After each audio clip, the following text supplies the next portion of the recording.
10 लाख का रानी हार। शांति की दो बहुएं थी, रूपा और कोमल। पर बेचारी शांति अपनी दोनों बहुओं से परेशान थी, क्योंकि दोनों बहुएं एक नंबर की कामचोर थी। अरे बहू, शाम होने को है, सबके घर में से सीटियों की आवाज आ रही है और तुम दोनों हो जो टीवी की दुनिया से बाहर ही नहीं निकल रही। माँ जी कितना बोलती हो, शांत हो जाओ ना, बस लास्ट एपिसोड चल रहा है। अरे पिछले 1 घंटे से सुन रही हूँ, लास्ट है लास्ट है। कब खत्म होगा तुम दोनों का ये लास्ट एपिसोड? बस 1 घंटे में माँ जी। है 1 घंटे में? 1 घंटे में तो मैं खुद ही खाना बना लूंगी, पड़ी रहो तुम दोनों। पता नहीं कैसी बहू मिल गई है मुझे। अरे ऐसी बहू से तो अच्छा होता कि मेरी कोई बहू ही ना होती। शांति बेचारी हमेशा की तरह अपनी बहुओं को काम करने को कहती है, पर उसकी कामचोर बहुएं कुछ नहीं करती और शांति खुद काम करती है। इसी तरह से कुछ दिन बीत जाते हैं। एक दिन की बात है, शांति अपना बहुत ही कीमती हार देख रही थी। बहुओं के आते ही वो जल्दी से उसे अलमीरा में लॉक कर देती है। माँ जी सच सच बताना, क्या देखकर हंस रही थी आप? हमने अपनी आंखों से देखा है। माँ जी अब बता भी दो, हम दोनों आपकी बहू हैं, आखिर आपकी सारी चीज हम दोनों में ही तो बटने वाली है ना आखिर में। तो ऐसी कौन सी चीज है जो हम दोनों की नजरों से बची है? यह कीमती हार, और यह हार तुम दोनों की नजरों से इसलिए बचा हुआ है क्योंकि इसे मैंने बचा कर रखा है। ये कोई ऐसा वैसा हार नहीं है, यह 10 लाख का रानी हार है जो मुझे मेरी सास ने दिया था, और इसे पाने के लिए मैंने दिन रात उनकी सेवा की थी। मेरी दो दो बहुएं हैं, दोनों की दोनों निकम्मी। इसलिए मैं इस हार को देखकर सोच रही थी कि किसे दूं ये हार।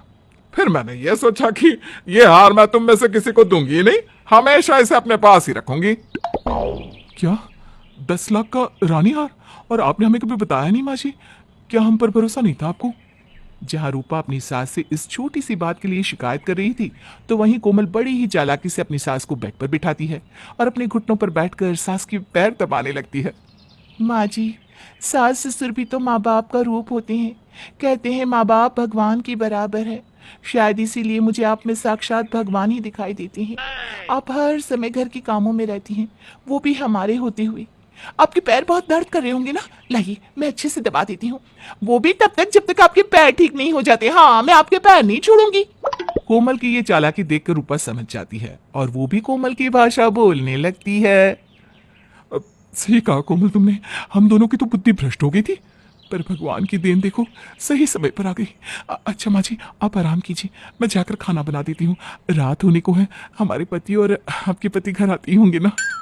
अरे अरे अरे, सूरज कहाँ से उग गया? और तुम दोनों को अचानक से हुआ क्या है? तुम दोनों इतना बदल कैसे गई? माँ जी हम तो हमेशा से ऐसे ही थे, पर उसने हमारी बुद्धि भ्रष्ट कर दी थी।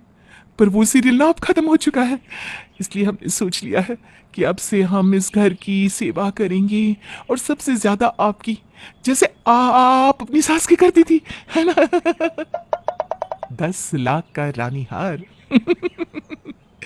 ये सुनते ही दोनों बहुओं की काया पलट हो जाती है और वो दोनों गिरगिट की तरह अपना रंग बदल लेती है। कुछ देर बाद दोनों देवरानी जिठानी रसोई घर में खाना बनाती है और हंसते हुए आपस में बात करती है। माँ जी को बेवकूफ बनाना कितना आसान है। अब हम दोनों उनकी खूब सेवा करेंगे, देखते हैं माँ जी किसकी सेवा से ज्यादा खुश होती है। भाई जिसकी भी सेवा से खुश होगी उसे 10,000 का रानी हार तो मिलेगा ही। मुझे तो ये सोच सोच कर इतनी खुशी हो रही है, क्या बताऊं। सही कहा दीदी आपने, मैं तो खुली आंखों से सपना ही देख रही हूँ। माँ जी ना मेरी सेवा से बहुत खुश हो गई हैं और उन्होंने वो रानी हार मेरे हाथ में दे दिया है। ओह कितनी सुंदर लग रही हूँ मैं उस रानी हार में। जितना सपना देखना है खुली आंखों से देख ले कोमल की बच्ची, क्योंकि मेरे होते हुए वो रानी हार तेरा कभी नहीं हो सकता। माँ जी तो मेरी ही सेवा से खुश होंगी। दीदी अगर आप डाल डाल है तो मैं भी पात पात हूँ। आपको क्या लग रहा है, आप मुझसे मीठी मीठी बातें करके मुझे बेवकूफ बना देंगी? मैं आपकी रग रग से वाकिफ हूँ, देखना ये बाजी तो मैं ही मारूंगी। अब दोनों देवरानी जिठानी जो हर समय एक साथ रहती थी, वो दोनों आज भी एक साथ होती है, पर कहीं ना कहीं उन दोनों के अंदर एक प्रतिस्पर्धा चल रही थी। अब अगर रूपा झाड़ू पोछा करती तो कोमल अपनी सास का दिल जीतने के लिए उसकी पसंद का खाना बनाती थी।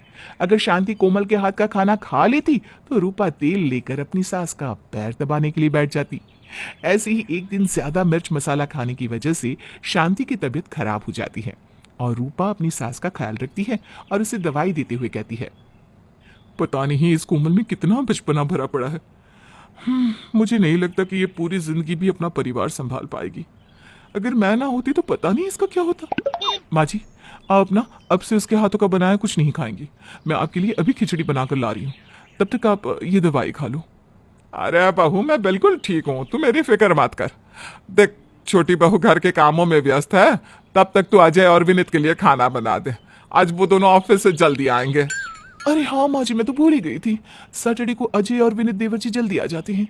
आप आराम से सो जाइए, अगर कुछ भी चाहिए हो तो मुझे आवाज दे देना। इतना बोलकर रूपा अजय और विनीत के लिए खाना बनाने के लिए चली जाती है और इसी बीच कोमल आकर अपनी सास के पास बैठ जाती है।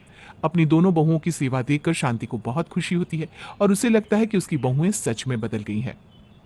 मेरी दोनों बहू कितनी अच्छी है, मेरी और मेरे बेटों की कितनी सेवा करती है। बेकार में ही इन दोनों को खरी खोटी सुनाती रहती थी मैं। ये सब तो उस कलमुहे सीरियल की वजह से होता था। अच्छा हुआ कि वो नास पीटा सीरियल खत्म हो गया। आखिरकार रूपा और कोमल जो चाहती थी वो हो जाता है। शांति अपनी दोनों ही बहुओं से बहुत खुश होती है और उन दोनों की खूब तारीफ करती है। समय यूं ही बीतता है और एक दिन कोमल और रूपा अपनी सास से कहती है, माँ जी, अब तो आपको हमसे कोई शिकायत नहीं है ना? अरे भला, मुझे तुम दोनों से कोई शिकायत कैसे हो सकती है? मेरे तो भाग्य खुल गया है तुम जैसी बहू पाकर। माँ जी, आपके मुंह से अपने लिए इतनी तारीफ सुनकर हमें बहुत अच्छा लग रहा है। वैसे माँ जी, आप कह रही थी ना आपके पास रानी हार रखा है, वो भी 10 लाख का। तो आज आपको विश्वास हो चुका है कि हम दोनों ही घर संभालने के काबिल हैं। तो अब आपको नहीं लगता कि आपको इस रिवाज को आगे बढ़ाना चाहिए और अपना वो कीमती हार अपनी बहुओं को दे देना चाहिए? मतलब किसी एक बहू को जिसकी सेवा से आप सबसे ज्यादा खुश हो गई हो। अरे बहू, मैं जिस कीमती हार की बात कर रही थी ना, वो कीमती हार तो तुम दोनों हो। बस तुम दोनों को अपने अंदर की छुपी अच्छाई के बारे में पता नहीं था। तुम दोनों मेरे लिए 10-10 लाख के बराबर हो। और रही बात उस हार की, तो वो तो एक नकली हार है 10,000 का, जो तुम्हारे ससुर जी मेरे लिए लेकर आए थे जब मेरी उनसे शादी हुई थी। क्या? हाँ बहू, ठीक इसी तरह मैं भी हैरान थी अपना इतना सस्ता पहला गिफ्ट देखकर, जिस पर मेरी सास ने मुझसे कहा था कि मैं इस हार को संभाल कर रखूं, क्योंकि ये मेरे पति की तरफ से मुझे पहला गिफ्ट मिला है और मैं अपनी सास का रानी हार हूं। बस वही हार देखकर उस दिन मुझे हंसी आ गई। समय कितनी जल्दी बीत गया, और जिस तरह मैं अपनी सास के लिए उनका रानी हार थी, ठीक उसी तरह तुम दोनों भी मेरे लिए रानी हार हो। शांति की ये बात सुनकर उन दोनों की आंखें फटी की फटी और मुंह खुला का खुला रह जाता है, क्योंकि उन दोनों के किए कराए पर पानी फिर चुका था। उन दोनों ने जो सपने देखे थे वो एक पल में टूट जाते हैं, क्योंकि 10 लाख का रानीहार जैसी कोई चीज तो घर में थी ही नहीं, बल्कि वो दोनों खुद अपनी सास के लिए बेशकीमती रानीहार थी।